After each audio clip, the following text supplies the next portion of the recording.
देवाच्या मनात असेल तर महापौर आपलाच होईल असं उद्धव ठाकरे नगरसेवकांना संबोधित करताना म्हणाले होते. त्यामुळे सहजासहजी मुंबईचा महापौर निवडला जाईल अशी चिन्ह सध्या तरी दिसून येत नाहीत. त्यातच एकनाथ शिंदेंनी अनुभवाच्या जोरावर हॉटेल पॉलिटिक्स सुरू केले. निवडून आलेल्या सगळ्या नगरसेवकांना एकत्र हॉटेलमध्ये ठेवून शर्यतीत आपण देखील प्रमुख दावेदार असल्याचं त्यांनी सूचित केले. हे सगळं सुरू असताना भाजपमधील काही नावांची चर्चा सुरू झाली.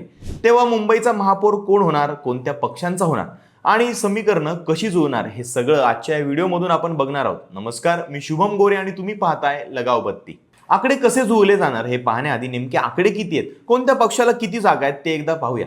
भाजप 89, शिवसेना 29, शिवसेना उभाटा 65, मनसे 6, काँग्रेस 24, MIM 8, राष्ट्रवादी काँग्रेस 3 आणि राष्ट्रवादी शरदचंद्र पवार गट 1 अशा जागा आहेत. आता सर्वात मोठा पक्ष म्हणून भाजपचे सर्वात जास्त नगरसेवक आहेत.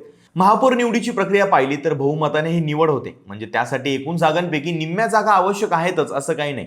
उपस्थित असलेल्या सदस्यांच्या बहुमताने महापौर निवडला जातो. असं असलं तरी या सगळ्यामध्ये मिशन अब्सेंटची चर्चा सुरू झाली. उद्धव ठाकरेंची शिवसेना महापौर निवडीच्या वेळी उपस्थित राहून भाजपला मदत करेल अशी चर्चा सगळीकडे सुरू झाली आहे. कारण भाजपनंतर सर्वाधिक नगरसेवक ठाकरेंच्या शिवसेनेचेच निवडून आलेत. ठाकरे गट अनुपस्थित राहिला तर आपोआप बहुमत हे भाजपकडे असेल. अर्थात या केवळ चर्चा असून उद्धव ठाकरे भाजपला फायदा होईल असा निर्णय घेण्याची शक्यता सध्या तरी कमीच दिसते. या महापौर पदाच्या निवडीचं आणखी एक वैशिष्ट्य म्हणजे गुप्त मतदान पद्धतीने हे मतदान होतं. आवाजी मतदान पद्धती इकडे वापरली जात नसल्यानं मतं फुटण्याची शक्यता ही जास्त असते. हे कारण जर लक्षात घेतलं तर आत्ताचं हॉटेल पॉलिटिक्स का चालू आहे हे सगळंच लक्षात येईल. त्यातच संजय राऊतांनी केलेली 2 वक्तव्य मोठा ट्विस्ट आणणारी ठरली आहेत. पहिलं म्हणजे शिंदेचे नगरसेवक आमच्या संपर्कात असल्याचं वक्तव्य आणि दुसरं म्हणजे बहुमताला आम्हाला केवळ 6 जागा कमी पडतात. त्यामुळे ठाकरे गट पूर्ण ताकदीनं महापौर आपल्याच पक्षाचा कसा निवडून येईल याकडे लक्ष देत आहे.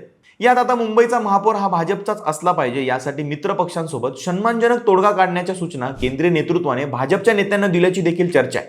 महापौर पद भाजपकडे आणि महत्वाच्या समित्या शिंदेच्या शिवसेनेकडे असा तोडगा निघू शकतो. महायुती म्हणून जिथे लढलोय त्या ठिकाणी महायुतीचाच महापौर असेल असं एकनाथ शिंदेंनी स्पष्टही केलं. त्यामुळे बाकी कोणती समीकरणं जुळतील ही शक्यता कमी आहे. त्यातच राहुल शेवाळ यांना दिल्लीतल्या नेत्यांशी बैठक करण्यासाठी गेल्याच्या बातम्या आहेत.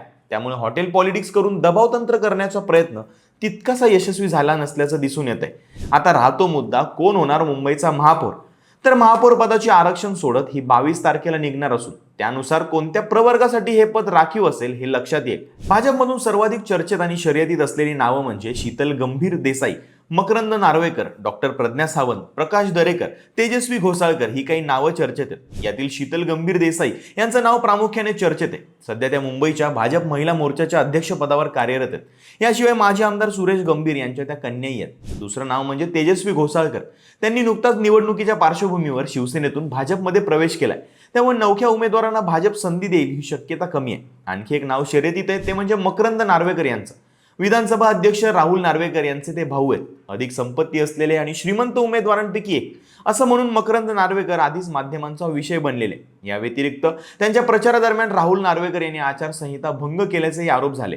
मकरंद यांनी 3ऱ्या वेळी भाजपकडून नगरसेवक पदाची निवडणूक जिंकले. 2029 विधानसभा निवडणूक स्वबळावर करण्याच्या दृष्टीनं भाजपनं पावलं टाकलेत. त्यामुळे मुंबईतल्या विधानसभेचा एखादा मतदारसंघ सुरक्षित करण्यासाठी देखील ही निवड निश्चित केली जाऊ शकते.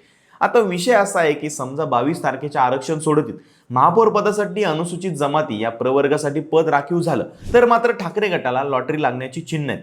त्याचं कारण म्हणजे प्रभाग क्रमांक 53 आणि प्रभाग क्रमांक 121 हे 2 प्रभाग अनुसूचित जमाती प्रवर्गासाठी राखीव होते. या दोन्ही प्रभागातून ठाकरेंच्या शिवसेनेचे उमेदवार निवडून आलेत. 53 मधून जितेंद्र वळवी आणि 121 मधून प्रियदर्शिनी ठाकरे निवडून आलेत. अर्थात ही सगळी जर तरची समीकरणं, पण मुंबईचा महापौर हिंदू असेल आणि तो मराठीच असेल असं वक्तव्य देवेंद्र फडणवीसांनी केलं होतं. त्यामुळे हा मराठी चेहरा कोण असणार याची उत्सुकता निर्माण झाली. परंतु आपल्याला अजून काही दिवस याची वाट पाहावी लागणार आहे. मुंबईचा महापौर कोण होईल आणि कोणत्या पक्षाचा असेल याबाबत तुम्हाला काय वाटतं ते कमेंट करून नक्की सांगा आणि अशाच अपडेटसाठी लगाव बत्तीला सबस्क्राईब करायला विसरू नका.